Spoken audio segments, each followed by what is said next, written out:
شہر کے ایک چھوٹے سے محلے میں دو گہرے دوست عادل اور حمزہ رہتے تھے۔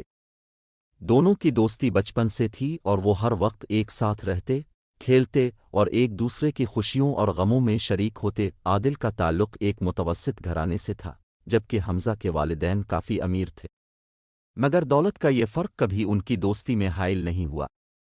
وہ ہمیشہ ایک دوسرے کا ساتھ دیتے اور ہر موقع پر ایک دوسرے کے کام آتے۔ امتحان کا وقت ایک دن عادل کے والد بیمار ہو گئے اور علاج کے لیے کافی پیسوں کی ضرورت تھی۔ عادل بہت پریشان تھا، لیکن اپنی خودداری کی وجہ سے کسی کے آگے ہاتھ پھیلانے کو تیار نہ تھا۔ حمزہ نے جب اس کی پریشانی دیکھی تو بغیر کسی جھجک کے مدد کی پیشکش کی۔ عادل نے افسردہ لہجے میں کہا، دوستی کا مطلب یہ نہیں کہ میں تم پر بوجھ بنوں۔ حمزہ مسکرا کر بولا، دوستی کا مطلب ہی یہی ہے کہ ایک دوست دوسرے کا سہارا بنے۔ جب تم خوش ہوتے ہو تو میں خوش ہوتا ہوں، اور جب تم پریشان ہوتے ہو تو میں بھی دکھی ہو جاتا ہوں۔ اگر آج میں تمہاری مدد نہ کروں تو یہ دوستی کس کام کی؟